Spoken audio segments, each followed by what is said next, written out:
Okay, so let's start. बघा, India is a vast country covering 3 to 9 million hectares of geographical area. किती area आहे? 3 to 9 million hectares of area. आणि त्यातली most of the land ही कशी use केली जाते? It is the agriculture land, है ना? Because agriculture is the backbone of India. India is a vast country covering 3 to 9 million hectares of geographical area. Of total geographical area, cultivable land किती आहे आपल्याकडे? 166 million hectare. आणि net sown area किती आहे? 142 million hectare. आता जे form holdings आहेत ते कशा प्रकारे क्लासिफाय केले जातात? तर on the basis of area, है ना, की तुमच्याकडे किती लँड एरिया आहे, म्हणजे जे तुम्ही ऍज अ फील्ड म्हणून युज करता. तर आपण मार्जिनल फार्मर कोणाला म्हणणार? ज्याच्याकडे फार्म किती आहे? Less than 1 hectare.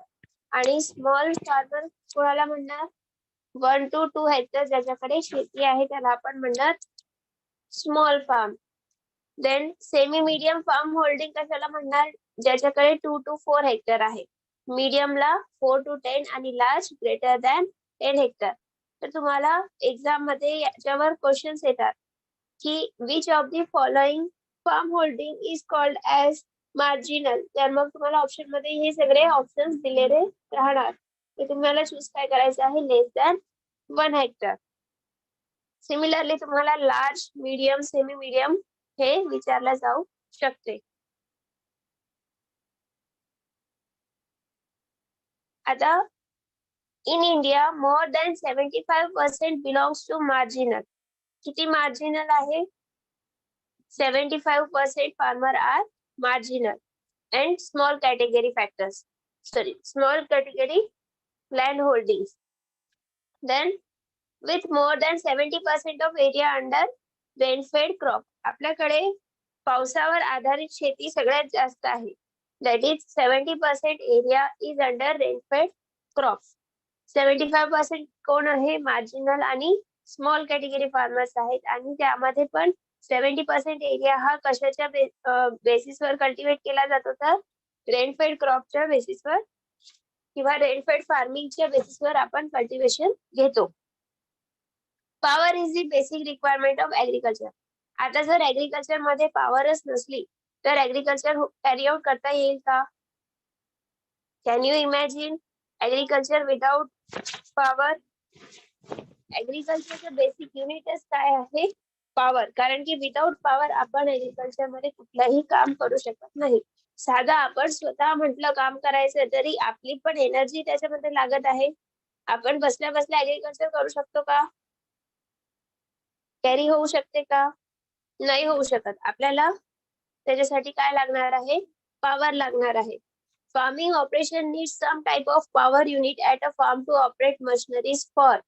आपण कशासाठी मशिनरीज वापरतो? सीड ब्रेड प्रिपरेशन साठी वापरतो, म्हणजे टिलेज साठी वापरतो, बरोबर? टिलेज आपण काय काय वापरतो? माउंट गोल्ड फ्लो वापरतो, डिस्क फ्लो वापरतो, किंवा साधा इंडिजियस फ्लो जरी वापरला तरी त्याला काय लागणार आहे? एनर्जी लागणार आहे. देन सोईंग साठी आपण सीड ड्रिल वापरतो. देन वॉटर पंपिंग, पाणी जर आपल्याला विहिरीतून बाहेर काढायची आहे तर आपण त्याच्यासाठी मोटर यूज करतो, बरोबर? देन स्प्रेइंग, स्प्रेयर यूज करतो. इंटरकल्चर ऑपरेशन्स करतो, त्याच्यासाठी सुद्धा आपल्याला काय लागते? एनर्जी लागते. देन हार्वेस्टिंग साठी आपण हार्वेस्टर यूज करतो, थ्रेशर यूज करतो. देन आफ्टर हार्वेस्टिंग आपण काय करतो? त्या मटेरियलचं प्रोसेसिंग करतो, बरोबर? त्याला व्हॅल्यू ऍडिशन करतो, त्याला एक नवीन रूप देतो. त्याच्यासाठी सुद्धा आपल्याला वेगवेगळ्या मशिनरीज लागतात आणि त्याच्यासाठी सुद्धा आपल्याला पॉवर लागते.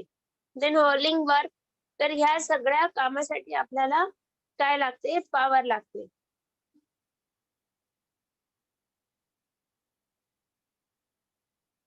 Various type of agricultural operations performed on farm are broadly classified as. आता जे शेतीमध्ये जे काम होतात ते आपण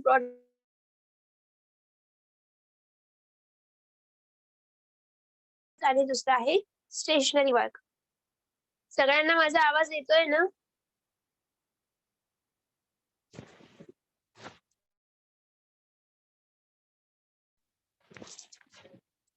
प्लीज लेट मी नो. माझा जर आवाज मधात ब्रेक झाला किंवा मग आवाज जर येत असला तर मला तसं कमेंट सेक्शन मध्ये कळवा. Okay. Then first is tractive work. आता ट्रॅक्टिव्ह वर्क काय आहे? त्याच्यामध्ये सीड बेड प्रिपरेशन येते, कल्टिवेशन येते, हार्वेस्टिंग येते, ट्रान्सपोर्टेशन येते. बरोबर.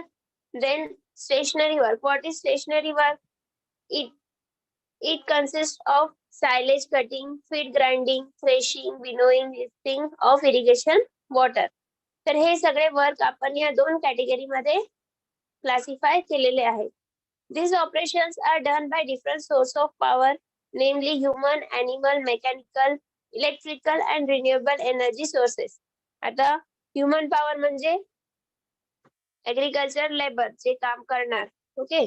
देन ऍनिमल मध्ये आपण सहसा कशाचा वापर करतो? बुलकचा वापर करतो. देन मेकॅनिकल पॉवर मध्ये काय येणार? तुमचे ट्रॅक्टर्स येणार, डिफरंट इंजिन्स येणार है ना.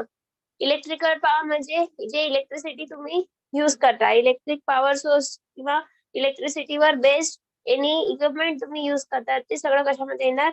इलेक्ट्रिकल पॉवर मध्ये येणार. Renewable energy. रिन्युएबल म्हणजे what is mean by renewable energy? Renewable एनर्जीलाच आपण काय म्हणतो? अनकन्व्हेन्शनल एनर्जी सुद्धा म्हणतो. म्हणजे न संपणारी एनर्जी, जी एनर्जी पुन्हा पुन्हा जनरेट होते. त्यामध्ये कोणकोणते येणार? सोलर एनर्जी येणार, बायोगॅस एनर्जी येणार, बायोमास एनर्जी येणार, विंड एनर्जी येणार. This are the different sources of renewable energy. Then this operation demands. आता ह्या सगळ्या ऑपरेशन्सला कोणती कोणती पॉवर लागते? आता आपण फार्म मध्ये डिफरंट टाइप ऑफ ऑपरेशन करतो. टिलेज करतो है ना, देन सोईंग करतो, देन सीड बेड प्रिपरेशन करतो, फरो फॉर्मेशन करतो, देन आपण डिफरंट इक्विपमेंट्स यूज करतो फॉर डिफरंट पर्पज. तर त्याच्यासाठी आपल्याला ट्रॅक्टिव्ह पॉवर लागते, रोटेटिव्ह पॉवर लागते, पुली पॉवर लागते आणि ऑटोमोटिव्ह पॉवर लागते. आता ट्रॅक्टिव्ह पॉवर कशासाठी लागणार? सो टू पुल दी इम्प्लिमेंटला पुल करण्यासाठी लागणारी पॉवर कोणती असते? ट्रॅक्टिव्ह पॉवर असते. Then to drive attach equipment, त्याला कोणती पॉवर लागते? रोटेटिव्ह पॉवर लागते. आता टू ऑपरेट स्टेशनरी मशीन्सला ऑपरेट करण्यासाठी कोणती पॉवर लागणार? पुली पॉवर लागणार. आणि फॉर ट्रान्सपोर्ट वर कोणती लागणार? ऑटोमोटिव्ह पॉवर लागणार. क्लिअर? सगळ्यांना कळत आहे? Then this is the flow chart म्हणा किंवा classification of sources of farm power. आता बघा, सगळ्यात अगोदर काय आहे? Human power. आता ह्युमन पॉवर कशामध्ये डिवाइड होणार? कोणकोणते ह्युमन्स फार्म मध्ये काम करतात? मेन काम करतात, वुमन काम करतात आणि चिल्ड्रन सुद्धा फार्म मध्ये काम करतात. बरोबर. So source of farm power from human power includes कोणकोणते? Men, women and children. Then animal power मध्ये काय काय येणार? बुलक, डॉंकी, म्यूल्स, कॅमल्स है ना. वेगवेगळ्या क्षेत्रात वेगवेगळे ॲनिमल्स यूज होतात. देन मेकॅनिकल पॉवर मध्ये काय काय येणार? ट्रॅक्टर आहे, पॉवर टिलर आहे, सेल्फ प्रोपाइल मशीन म्हणजे स्वतःहून चालणारी मशीन. देन ऑइल इंजिन्स म्हणजे डिझेल इंजिन किंवा पेट्रोल किंवा kerosene engine. Then renewable energy मध्ये आपण बघितलं काय काय येणार? Solar, biomass, then wind energy. No, this type of renewable energy can be utilized in your farm. So this is the classification of sources of farm power. आता पहिला power आपण बघूया ह्युमन पॉवर. आता ह्युमन पॉवर मध्ये कोणकोणते points आपल्याला लक्षात घ्यायचे आहेत? Okay. Human beings are main source of power for operating small tools and implements at the farm. आता विदाउट ह्युमन तुम्ही इम्प्लिमेंट्स चालवू शकतात का? इमॅजिन करा, तुम्ही ट्रॅक्टर सोडून दिला म्हणजे फार्म मध्ये आणि त्याला सांगितलं बाबा आता तू चाल आणि तुझं काम कर, होईल का पॉसिबल? सांगा. त्याला चालवण्यासाठी ह्युमन पॉवर लागेल? कोणतीही मशीन स्वतःहून चालते का? त्याला कमांड दिल्यावरच चालेल ना? Yes or no? कळतंय का मी काय म्हणत आहे? येस. ह्युमन पॉवर जर नसेल फार्म मध्ये तर कोणतीही गोष्ट होणार का? पॉसिबल होणार का? जर आपण सगळंच मेकॅनाइज करायचा विचार केला,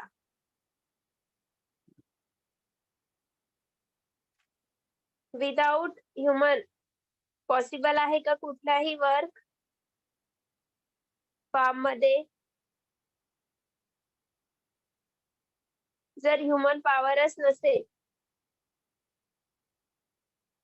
ना, human power is most important power in agriculture.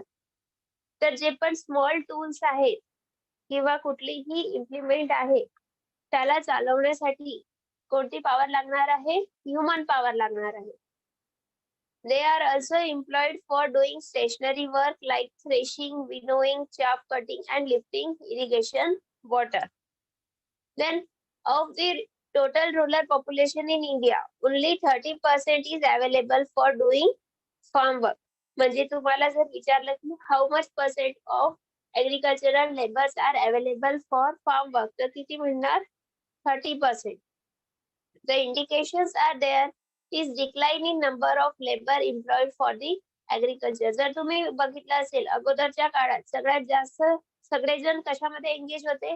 शेतीमध्ये एंगेज होते. पण आता मॅक्सिमम शेतीमध्ये कोणी एंगेज तुम्हाला दिसते का? नाही. म्हणून जे ऍग्रीकल्चर लेबरचा जो पर्सेंटेज आहे तो कसा आहे? कमी कमी होत चालला आहे.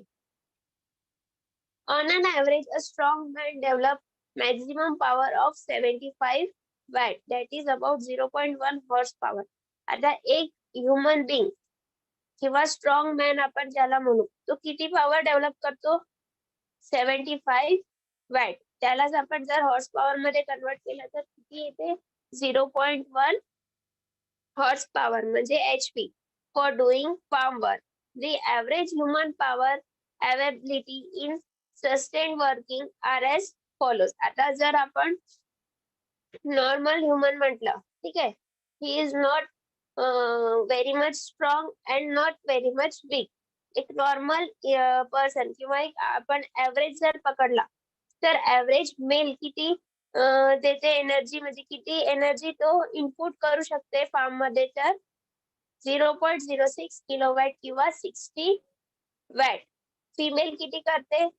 48 वॅट किंवा 0.048 किलोवॅट. आणि चिल्ड्रन जर म्हटले तर ते किती पॉवर इनपुट करणार? 30 वॅट, दॅट इज 0.030 किलोवॅट. याच्यावर सुद्धा तुम्हाला MCQ येऊ शकते. जर समजा ऍव्हरेज ह्युमन पॉवर म्हटलं, आता इथं मेलच्या जागेवर ऍव्हरेज मेल म्हटलं, ठीक आहे, तर काय लिहिणार? 60 वॅट. आणि जर समजा स्ट्रॉंग मॅन म्हटलं तर काय लिहिणार? 75 वॅट्स. हे बघा, हे मायनर चेंजेस आहेत जे तुम्हाला लक्षात घ्यायचे आहेत. एक्झाम मध्ये कन्फ्युज करण्यासाठी तुम्हाला शब्दांची फेरबदल होऊ शकते. जर तुम्हाला स्ट्रॉंग मॅन म्हटलं तर किती लिहिणार तुम्ही? 75. आणि जर ऍव्हरेज मेल म्हणणार किंवा ऍव्हरेज ह्युमन बिंग म्हटलं तर किती येणार? 60 वॅट येणार. ओके, हे जे बारीक बारीक गोष्टी आहेत ते तुम्हाला लक्षात घ्यायचे आहेत आणि याच्यामुळेच तुमचे जे मार्क्स आहेत ते कमी जास्त होतात. Then advantages and disadvantages. आता ह्युमन पॉवरची काय ऍडव्हान्टेज आहे आणि काय डिसएडव्हान्टेज आहे? इझिली अवेलेबल आहे and is use for all type of work. Human being जो आहे तो सगळ्याच प्रकारचे कामं करू शकतो. एका वेळेस असं होऊ शकतं की मशीन या जागेवर ती काम परफॉर्म करू शकणार नाही, पण ह्युमन बिंगचा एक खूप मोठा ऍडव्हान्टेज हा आहे की तो कुठल्याही सिच्युएशन मध्ये, कुठल्याही लँड मध्ये किंवा कुठल्याही जागेत तो काम परफॉर्म करू शकतो. आता समजा जागा लहान आहे, कॉर्नरचा पार्ट आहे, तिथे जर मशीनचा क्लिअरन्स पोहोचू शकला नाही तर तिथं मशीन काम करू शकेल का? नाही. किंवा तिथं मशीनचा पार्ट काम करण्यासाठी तेवढा फ्लेक्झिबल नसला तर करू शकेल का? नाही करू शकणार. पण ह्युमन बीइंग असं आहे का? Human being is one of the most flexible आपण म्हणू पॉवर सोर्स म्हणू आपण त्याला, किंवा जर आपण एक म्हटलं तर आपली बॉडी सुद्धा एक एका प्रकारची मशीनच आहे. कारण की आपण सुद्धा वेगवेगळे कामं करतो आहे ना.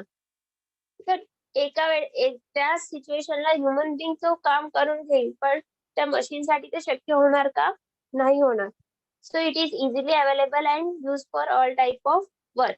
Then disadvantage. आता डिसएडव्हांटेज काय आहे? आता ह्युमन म्हटलं की तो त्याची कॉस्ट जास्त असणार. कॉस्ट म्हणजे त्याची जी सॅलरी आपण त्याला म्हणू, आपण जे लेबरला जे आपण त्याचा जो मोबदला देतो आहे ना, कामाचा जो मोबदला देतो तो कसा असणार? जास्त असणार. त्याला जास्त लागणार because he can work more flexibly and he input his more power for carrying out the farm work है ना. शेतीतले कामं करण्यासाठी तुम्हाला जास्त मेहनत लागते, तर ऑब्व्हियसली तो तुम्हाला जास्त डिमांड करेल त्याच्या कॉस्टसाठी, त्याच्या पॉवरच्या कॉस्टसाठी. So it is costliest power compared to other farm powers. Okay, but it is very low efficient. आता समजा ह्युमन बिंग आहे, आता तो जर थकला तर तो काम करू शकेल का? नाही. मशीन कधी थकते का? नाही. मशीनला तुम्ही 24 तास जरी चालवले तरी तो एक सारखं काम तुम्हाला देणार. पण ह्युमन बिंगचं कसं आहे का? ह्युमन बिंग जसं-जसं त्याचं फटीग वाढेल, त्याच्यामध्ये जेवढं-जेवढं फटीग वाढेल, तेवढं-तेवढं त्याची जी इफिशियन्सी आहे ती कमी-कमी होत जाणार. Then it require full maintenance. बरोबर आहे की नाही? आता ह्युमन बिंग आहे, तर फुल मेंटेनन्स लागेलच. रोज त्याला जेवण लागेलच. एक दिवस त्याने जेवण नाही केलं तर काम दबून जाणार. पण 2-3 दिवस जर जेवण नाही केलं तर तो पुढे काम करू शकेल का? नाही. त्याला पण एनर्जी पाहिजे, त्याला पण मेंटेनन्स लागेल. बरोबर? त्याला स्वतःची काळजी घ्यावी लागेल.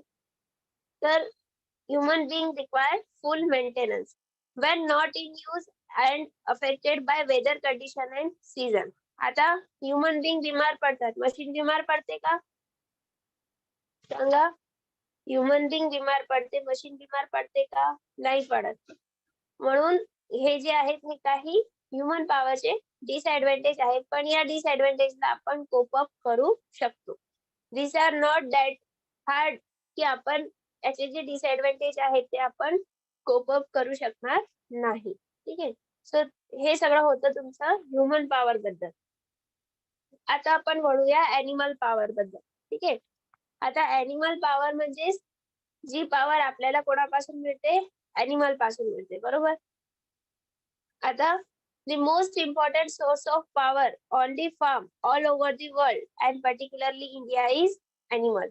आता जुन्या काळापासून फ्रॉम एन्शियंट टाइम आपलं जे इंडियन फार्मिंग आहे ते कोणाची मदत घेऊन पुढे केलेलं आहे किंवा काम होत होतं? तर ॲनिमल पॉवर. जुन्या काळापासून एन्शियंट टाइम पासून आपण ॲनिमलचा वापर करत आहे as a source of power for carry out different farm works. It is estimated that nearly 80% of total draft power used in agriculture throughout the world is still provided by animal. आता animal जो आहे, आता जे form मध्ये काम करतात त्याला आपण काय म्हणतो? ड्राफ्ट एनिमल किंवा ड्रॉट एनिमल म्हणतो, है ना. तर 80% ऑफ पॉवर आपल्याला कोणापासून मिळते? एनिमल पासून मिळते. इंडिया इज हॅव्हिंग किती कॅटल आहे इंडियामध्ये? 22.68 crore cattle which is the highest in the world. World मध्ये सगळ्यात जास्त कॅटल असणारा देश कुठला आहे? तर India. Mainly bullock is the principal source of animal power. आता तुम्हाला विचारलं जाऊ शकते की fill in the blanks is the principal source of animal power. तर काय लिहिणार? Bullocks. Bullocks are the principal source of animal power on Indian farms.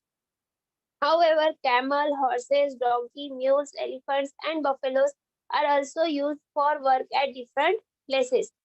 Another places मध्ये according to तुम्ही जर states गेले किंवा इंडियाचं पूर्ण जिओग्राफिकल बॅकग्राऊंड बघितलं तर डिफरंट टाइप ऑफ एनिमल्स तुम्हाला दिसणार जे फार्म मध्ये यूज होतात.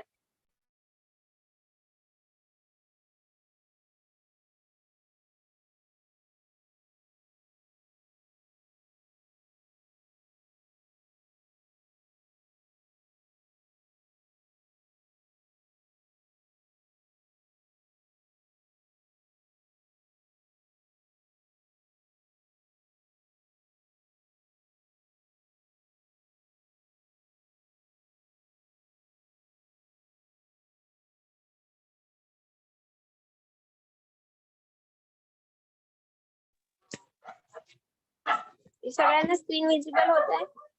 आवाज येत आहे सगळ्यांना?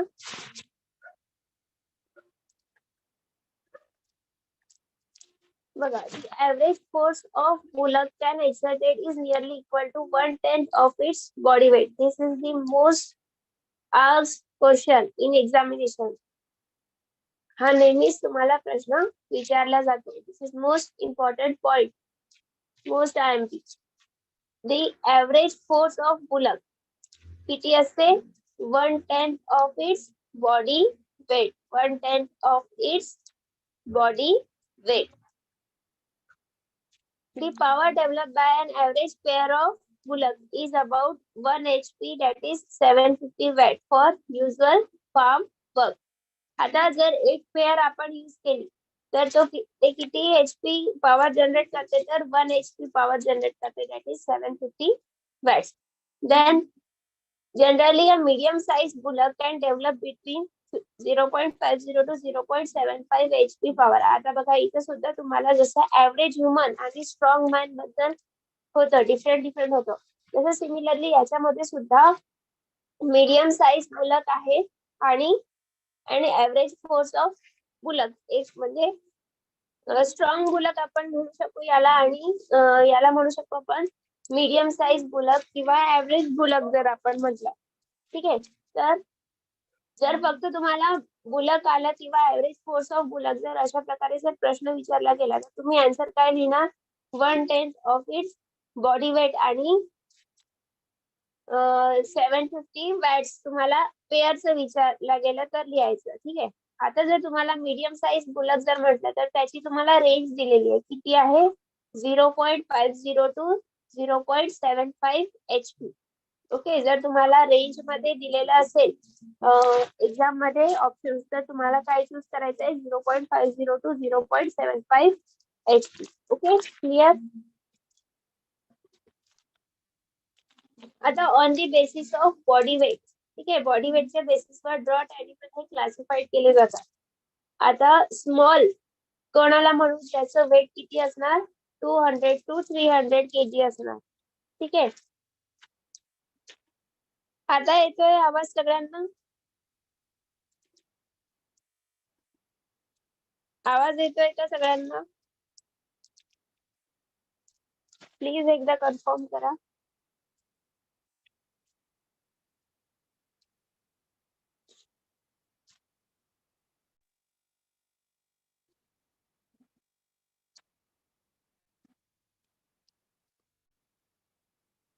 आवाज येतोय का माझा?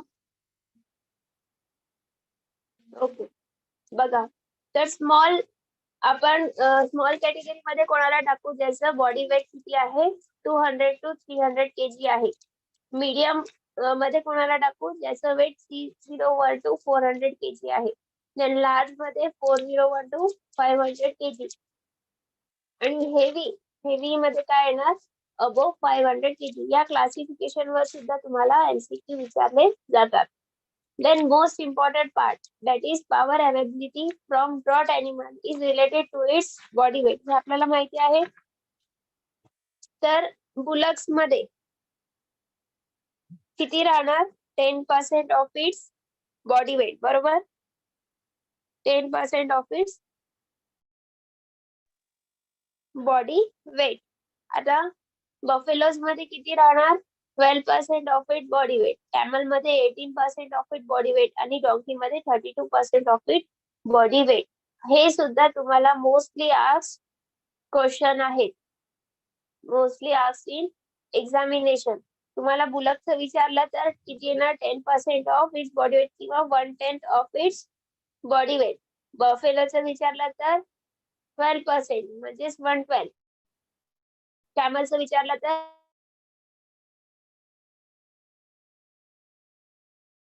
कॅमल बद्दल एक्झाम मध्ये विचारल्या जाते.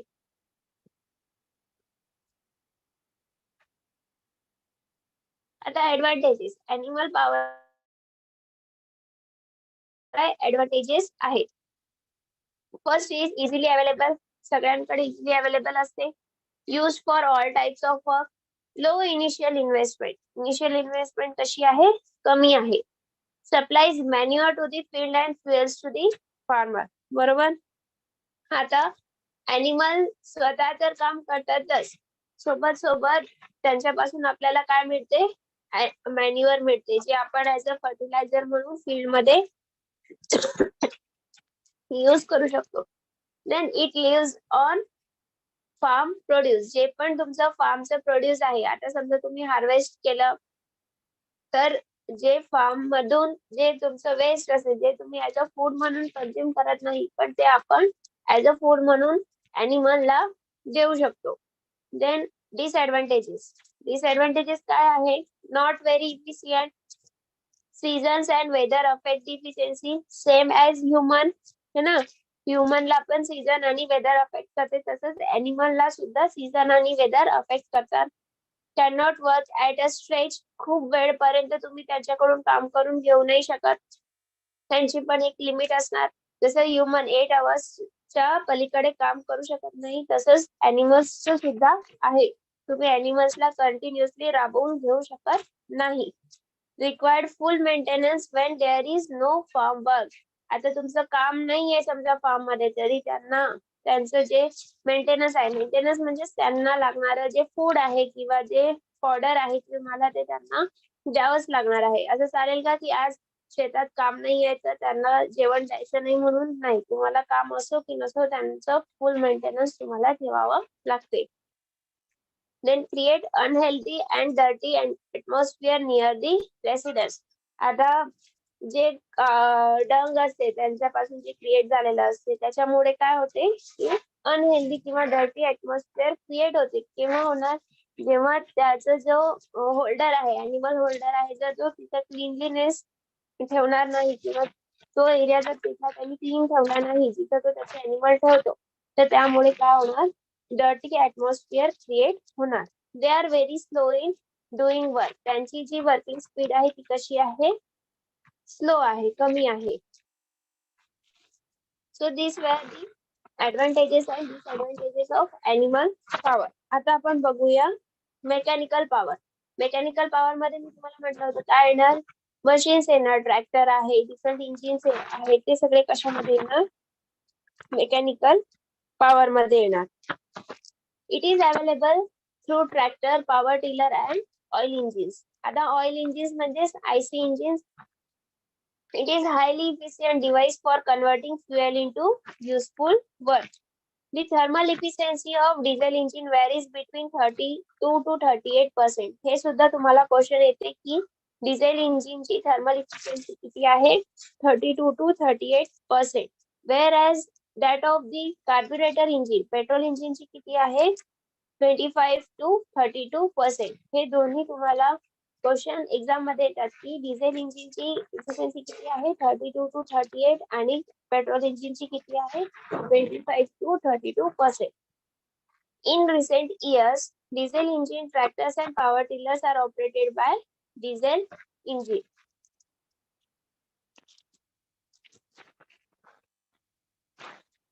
आता जे स्मॉल पंपिंग सेट असतात, ते वॉटर पंपिंग सेट म्हणा तुम्ही किंवा एनी अदर पंपिंग सेट, ते किती त्यांना किती पॉवर लागते? तर 3 to 10 HP रेंजची पॉवर लागते. Then engine of low to medium speed developing about, जे इंजिन लो किंवा मीडियम स्पीड वर काम करतात ते किती पॉवर जनरेट करतात? 14 to 20 HP पॉवर जनरेट करतात and are useful for flour mill and oil expeller. आता हे केव्हा होणार?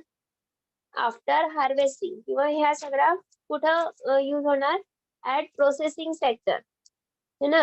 ड्युरिंग प्रोसेसिंग हे काम येणार आहे. आता फ्लोअर मिल, फ्लोअर मिल केव्हा काम येणार आहे? ड्युरिंग कल्टिवेशन येणार आहे का? नाही. आफ्टर हार्वेस्टिंग, जेव्हा तुम्ही ग्रेन हार्वेस्ट करून घेता, फ्रेश करून घेता, त्यानंतर तुम्ही त्याचं फ्लोअर बनवता, त्यावेळेस तुम्हाला कशाची आवश्यकता लागणार? फ्लोअर मिलची आवश्यकता लागणार. आणि त्याच्यामध्ये कुठली एनर्जी यूज होणार? मेकॅनिकल एनर्जी यूज होणार. सिमिलरली ऑइल एक्सपेलर, तुम्ही ऑइल सीड कल्टिवेट केले, हार्वेस्ट केले, फ्रेश केले, नंतर त्या ऑइलचं जेव्हा तुम्हाला त्या ऑइल सीडचं पासून जेव्हा तुम्हाला ऑइल बनवायचं असेल किंवा ऑइल काढायचं असेल, त्यावेळेस तुम्हाला कुठली मशिनरीज यूज होणार? तर ऑइल एक्सपेलर्स यूज होणार. Diesel engine of the larger size are used on tractor, diesel engines are the main source of power in agriculture. The basic reason for their preference is the economy in operation. म्हणजे त्याचा जो खर्च आहे किंवा त्याला लागणारा जो खर्च आहे डिझेल इंजिनला चालवण्यासाठी तो कसा आहे कमी आहे म्हणजे इकॉनॉमी इन ऑपरेशन आहे म्हणून जनरली डिझेल इंजिन हे प्रिफर केल्या जाते. It is estimated that about 1 million tractors of 25 HP range are used for various agricultural operations in India. आता नॉर्मल जर ऍव्हरेज तुम्हाला विचारलं की जनरली कुठल्या टाइप्स म्हणजे किती HP चा ट्रॅक्टर इंडियामध्ये यूज होतो तर काय लिहिणार 25 HP चा रेंजचा जो ट्रॅक्टर आहे तो इंडियामध्ये यूज केला जातो. Then total number of oil engines of 5 HP for stationary work is 60 lakhs. Oil engines किती यूज केल्या जाते ऑइल इंजिन्सची पॉवर किती आहे 5 HP आणि ते स्टेशनरी वर्क साठी यूज केल्या जाते आणि त्या किती आहेत 60 lakhs. Stationary diesel engine are use for कशासाठी यूज होतात stationary diesel engine pumping water flour mills oil ghanis then cotton गिल्स chaff cutter sugar cane crusher thresher and winnowers या सगळ्या कामासाठी स्टेशनरी डिझेल इंजिन यूज होते. And what are the advantages of mechanical power and disadvantages of mechanical power? यांची efficiency कशी असते जास्त असते. It is not affected by weather यांच्यावर कुठल्याही सीझनचा किंवा वेदरचा परिणाम होणार का नाही. Can not run at a stretch sorry can not नाही पाहिजे can run at a stretch तुम्ही ह्याला कितीही वेळेपर्यंत म्हणजे त्याच्यापासून काम काढून घेऊ शकता. त्याला मशीन आहे बसून थकणार का नाही तुम्ही त्याला 24 तास जरी वापरला तरी ते काम करणार. Require less space and cheaper form of power ठीक आहे त्याला कमी जागा लागते आणि चीपर फॉर्म ऑफ पॉवर आहे. डिसएडव्हान्टेजेस काय आहे इनिशियल कॅपिटल इन्व्हेस्टमेंट इज हाय. आता कुठलीही मशीन तुम्ही बाय करायला गेले तर ते स्वस्त मिळणार का नाही त्याची जी इनिशियल इन्व्हेस्टमेंट असणार ती कशी असणार जास्त असणार. Fuel is costly and repair and maintenance need technical knowledge. हे जे मशीन्स आहेत ते स्किल्ड पर्सनच वापरू शकणार. जर समजा कुठल्या व्यक्तीला त्या मशीन बद्दल काही माहितीच नाहीये कसं चालवायचं कसं सुरू करायचं कसं बंद करायचं तर ते तो मशीन हाताळू शकणार का नाही हाताळू शकणार. म्हणून त्याच्यासाठी काय लागणार टेक्निकल नॉलेज लागणार. म्हणून या सगळ्या ज्या ऍडव्हान्स मशिनरीज आहेत ते only skilled person can handle. Then tractors are available in following classes. आता ट्रॅक्टरचे डिफरंट क्लासेस आहेत तर अकॉर्डिंग टू देअर पॉवर म्हणजे ते किती पॉवर काम करतात किंवा किती पॉवर जनरेट करतात त्याच्यावर त्याचे क्लासेस पडलेले आहेत. 20 HP 21 to 30 HP 31 to 40 and 50 HP and above. The most popular tractor found in this 31 to 40 HP segment which accounts for about 60% of total sale in the country. The tractor manufacturing was started in India in the year 1961 and the first manufacturer was Eicher Good Earth Tractors. ठीक आहे तर हे सुद्धा तुम्हाला बऱ्याच वेळा MCQ मध्ये विचारले जाते की ट्रॅक्टरची पहिली कंपनी कोणती होती आणि किती साली ट्रॅक्टर इंडियामध्ये स्टार्ट झाले होते. The number of tractor increased from about 2 lakhs in 1971 to about 3 millions at present. आज जवळजवळ 3 मिलियन ट्रॅक्टर हे इंडियामध्ये यूज केले जातात. आता आपण वळूया इलेक्ट्रिकल पॉवर कडे. आतापर्यंत सगळ्यांना समजलं आतापर्यंत कोणाला काही डाऊट आहे का कळत आहे सगळ्यांना मी जे तुम्हाला सांगत आहे ते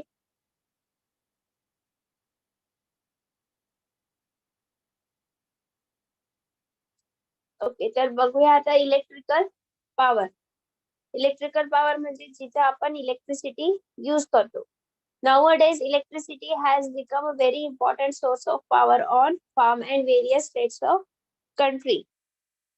Electrical power is used mostly for running electrical motors for pumping water, dairy industries, cold storage, farm product processing and cattle feed grinding. It is a clean source of power. याच्यामुळे कुठलाही पोल्युशन होते का? नाही होत.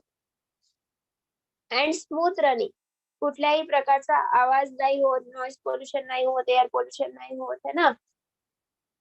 जी operating cost remain almost constant. तुमची जी operating cost आहे ती कशी राहणार? सेम राहणार through out the life, through out it's life.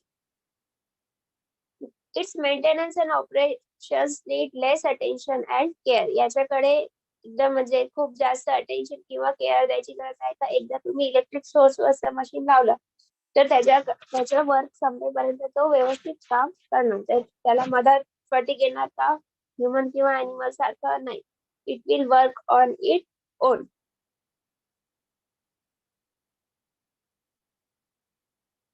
Then on an average about 1/10 of the total electrical power generated in India. India मध्ये किती पॉवर जनरेट होते? टोटल पॉवर मधून 1/10 of total electric power is generated in India and is consumed on a firm approximately 4,600 megawatt. Agricultural farm मध्ये किती electricity use होते on an average किंवा approximately? तर किती होते? 4,600 मेगावॅट एवढी एनर्जी तुमची युटिलाइज होते. Motor is very useful machine for farmer. Motor ही कशावर चालते? तुमची इलेक्ट्रिसिटीवर. देन ऍडव्हान्टेजेस, काय काय ऍडव्हान्टेजेस आहे? Very cheap form of power, high efficiency, can work at a stretch, खूप वेळेपर्यंत तुम्ही त्याला यूज करू शकता.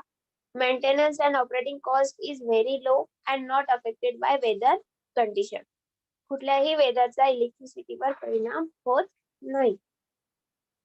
Disadvantage, initial capital investment is high, required good amount of technical knowledge and it causes great danger if handled without care. जर समजा without care म्हणजे व्यवस्थित तुम्ही जर इलेक्ट्रिसिटीला हाताळली नाही तर तुम्हाला त्याचे काय लागू शकतात? शॉक लागतात.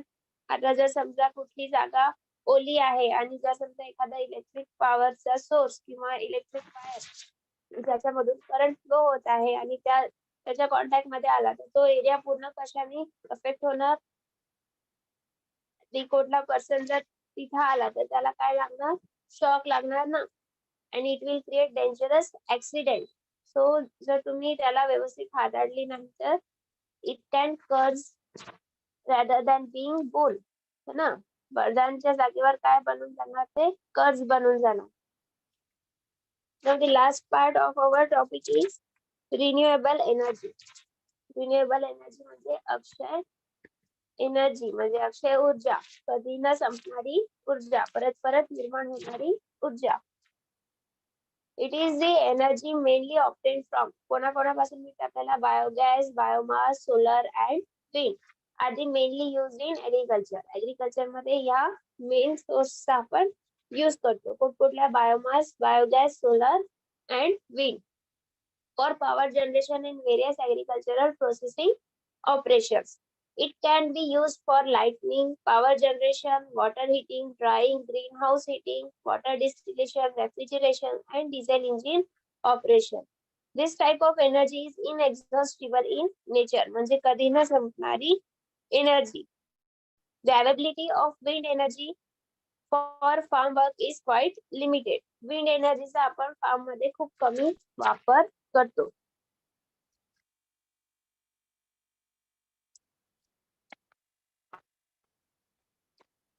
where the wind velocity is more than 32 km/h. आता बघा विंड एनर्जी कुठे जास्त यूज केली जाते? जिथं विंड वेलॉसिटी ही 32 km/h पेक्षा जास्त असते तिथं आपण विंड मिलचा वापर करतो. कशासाठी? For lifting of water. Main limitation of this source is uncertainty. आता रिन्युएबल एनर्जीचा एक मोठा ड्रॉबॅक काय आहे? तर uncertainty.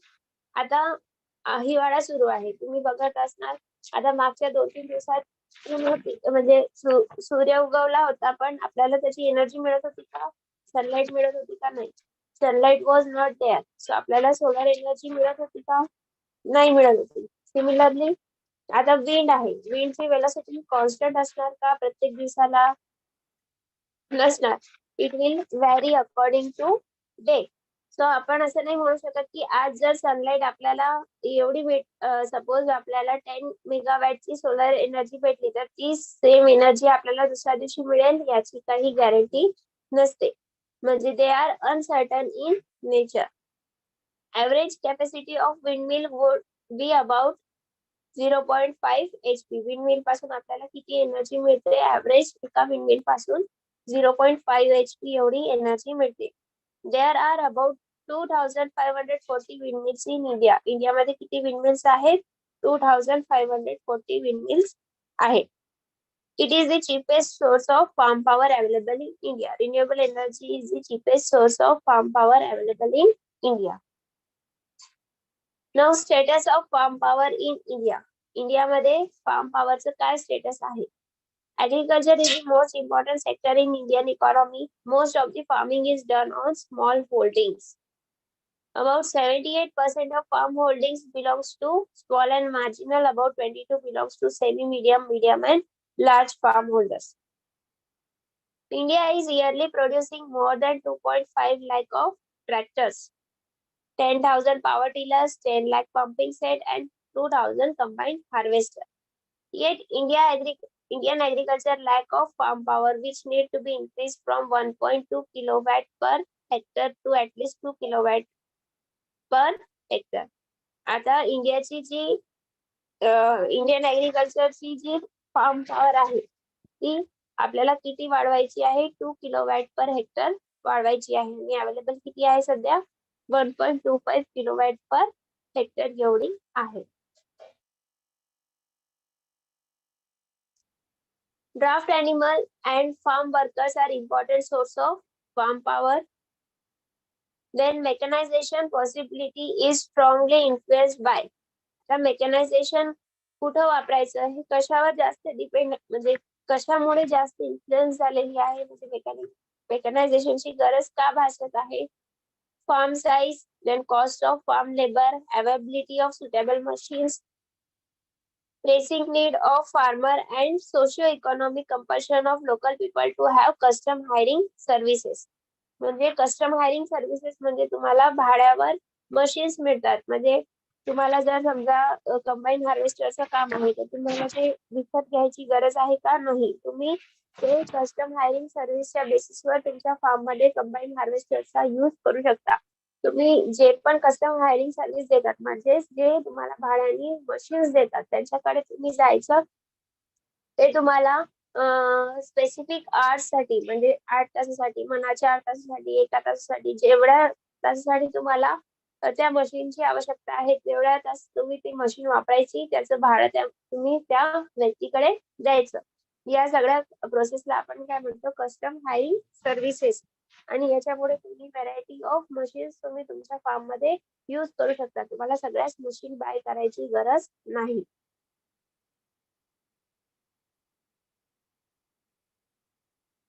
Then agricultural machineries and implements are capable of doing field operations for better quality in lesser time.